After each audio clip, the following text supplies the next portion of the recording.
Episode 4, A Guide to Large Reef Aquariums. We are planning the equipment on the REEF LX 320.7.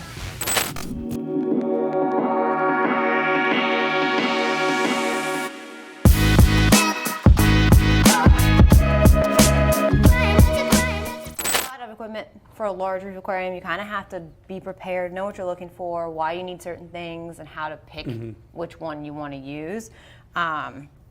So we kind of made up a little presentation showing you what equipment that you need and why and how to size it and all that stuff. So right, and also guys, keep in mind too that you can do this far before you even purchase your aquarium. If you know what aquarium you're going to buy, you can do this planning process.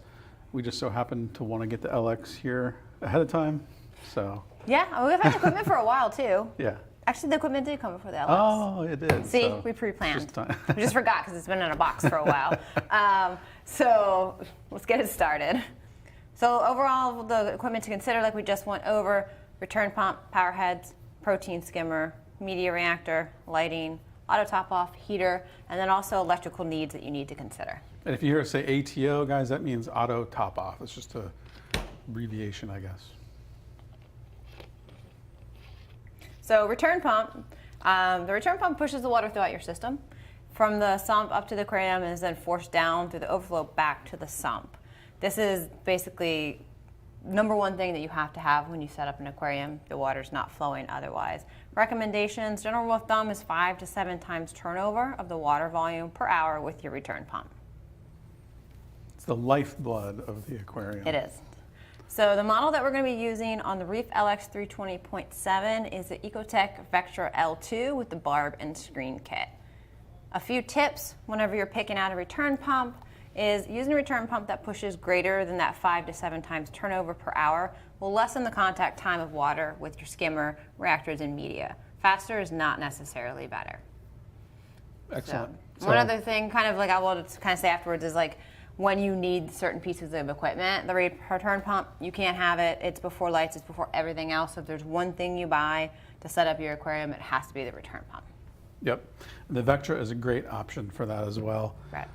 So the next thing that you guys are going to want to consider is your power heads. Flow within the aquarium is extremely important. So the purpose of the power heads to provide additional flow inside the display aquarium. Having proper flow inside the aquarium is critical for coral health as well as facilitating removal of detritus from the aquarium. Our recommendation, flow needed from power heads will vary depending on the type of coral in your aquarium and the placement of the power heads. You can add anywhere from 10 to 30 times turnover with power heads. So again, get your flow from the power heads, not from the return pump. Right. What we're using on the REEF LX, as we use in our blueprints, is the EcoTech Marin MP60s. There's a little error there. We're using the MP60s. It's the biggest power head they have on the VorTech line. Some tips when using the controller power heads like the MPs or the AI NYOS allow for more versatile flow patterns and more natural flow for coral. So with power heads, like timing of when you need them is, I mean, technically you don't need them for a while a lot of times. As you get more coral in there, you start putting more sensitive corals that need more flow. However, the earlier you put them in, the easier it is going to be to keep the nutrient export with them. It's going to keep your tank cleaner. And then you can kind of work on your flow patterns before you have a lot of corals in there and then you just throw a lot of random flow.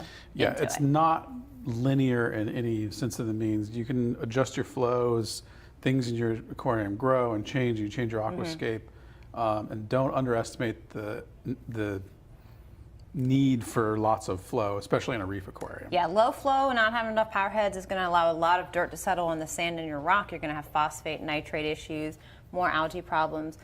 So while, as you may say, I don't really need the power heads now because I don't have corals, while technically that's true, it's extremely beneficial to start them earlier. Yep. All right, protein skimmer.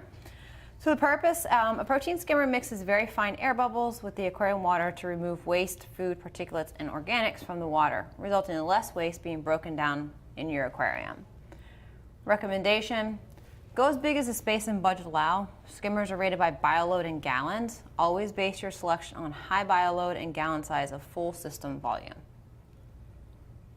Model we're using for the REEF LX 320.7 is the NYOS Quantum 300.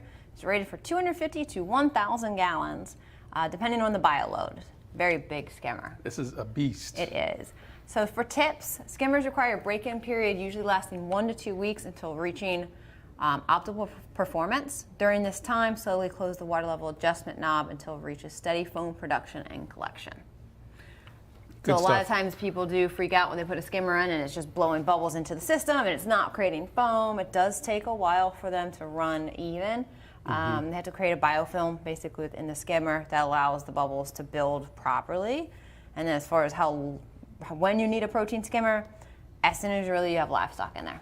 Yeah. Because we don't want to push it out. You're going to get dirtier water. Then you're going to be fighting more of a battle. So get it in there at the time of or before you add livestock. I do want to mention that's the largest protein skimmer that NYOS makes, and it will be available very soon on all of our websites. It's huge. I was carrying it earlier, and I was like, this is it. Just walking across, I was like, if I drop it, I'm in trouble. Yeah, it's a really, really nice system. Again, we did the homework for you. So next thing that you're going to want to consider, you guys, is a media reactor. This is really important. The purpose of a media reactor forces water. A media reactor forces water to pass through media of your choice. This increases the effectiveness of the media by ensuring water is not bypassing it. Our recommendation, go a size up on your reactor. It's better to have extra space in it than having too much media crammed into a smaller reactor. The model we're using for the 320.7 is the NYOS Torque 2.0. These are really great reactors. Our tip, best to use media not in a media bag to allow more even flow through. If you must use a media bag, make sure the bag is large enough to allow ample flow through it. So there you go, the NYOS Torque. Yep. And when to add a media reactor, really at any point in time, you're going to be running carbon or phosphate media pretty early on with your aquarium. It's easier just to go ahead and get the reactor and have it running, but you don't have a specific point that you have to use one. Good stuff. All right, next on our list is lighting.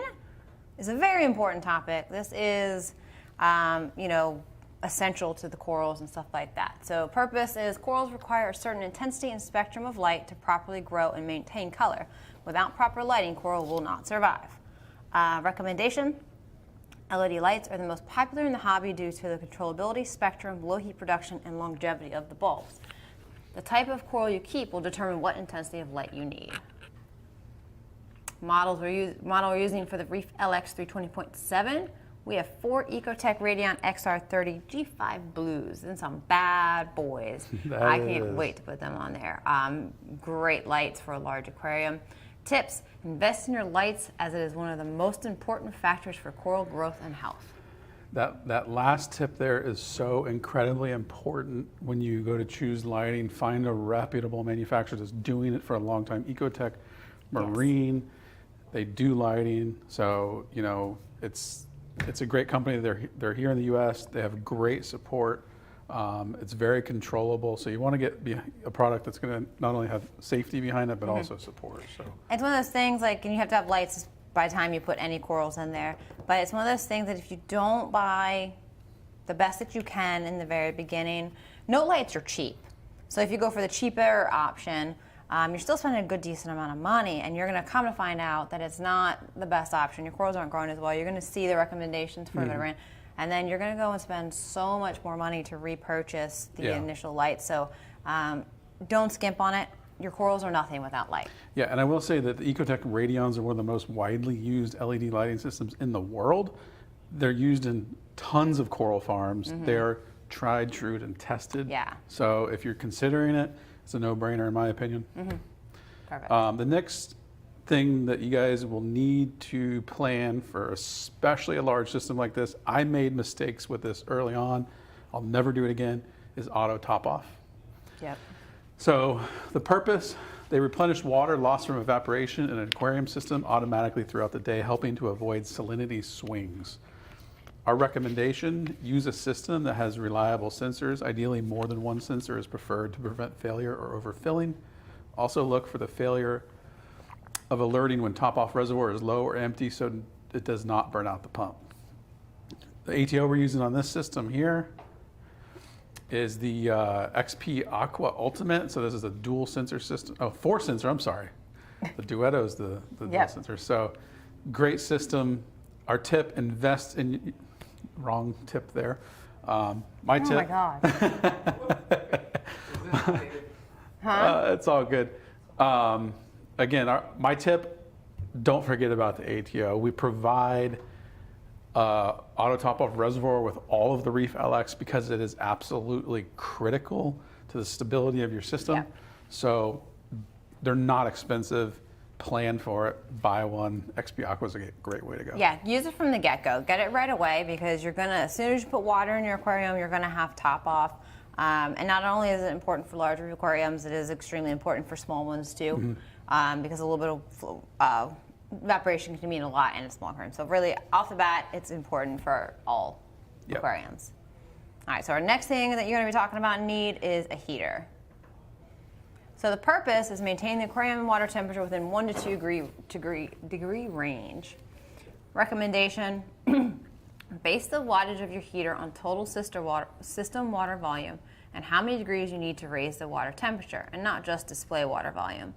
Too small of a heater will run constantly, have a greater chance of failure or electrical issues. Too large of a heater will turn on and off too regularly, which will result in a reduced lifespan. For the model using for the REEF LX 320.7, we're using 2 Finnex 500-watt titanium heaters with controllers. For tips for this, when possible, go with a titanium or shatter-resistant heater. These will last longer and will not have the chance of being cracked by accidental contact with other equipment or handling. So with heaters, there's a lot of them that are glass. There's going to have a chance something knocks into them. There's a temperature fluctuation, for some reason it cracks. You're going to have a lot of higher chance of electrocution of your aquarium. So, you know, invest in a good one that's shatter resistant. I love titanium heaters. They're very easy to keep clean. They usually have a controller, which is going to be even more precise for you. Yeah. And you need it right away because your temperature has to stay even from the very beginning. Yeah, temperature is extremely important. And again, I suggest just like just really like any type of equipment on an aquarium, try not to go cheap. Go with a brand that's reputable, and the heater's one that you don't want to skimp on. Yep. All right. And our next thing is electrical needs. This is a big one that we will go in full detail in our next episode, but what you want to think about here, so the purpose is to ensure that you have adequate electricity and can safely power the aquarium. We recommend having cable ties, cable concealers, zip tie mounts, and reputable surge protectors on hand. So this is a big deal. This particular system that we're setting up, I think, draws just around 3,000 watts total. That means so your typical 15 or 20 amp circuit's not going to work for it. So we'll be using the built-in controller box included with the 320.7 along with supplies bought online. And here you go, there's some tips here as well. Average 4-foot aquarium draws around 1,000 watts. Typical 15 amp circuit can handle about 1,400. So as you can see, it's pretty easy to start overloading your home if you're not careful. The best way to make sure that you have sufficient power for your large aquarium system is to hire a certified electrician. And our estimated wattage draw on this system is going to be at 2,200 watts. Again, hire an electrician. Yes. If you're not an electrician, hire one. This is a huge investment. You want to make sure that you have the proper electricity. It can cause you huge, not only for the safety of your home and your family, but the inhabitants as well in the aquariums. Yeah, don't be a hero. Get an electrician. Yeah. Yeah. So, all right, so that kind of shows you like what to look for, what you got to plan for equipment for a larger aquarium. You can take those same principles and use it really on any size aquarium.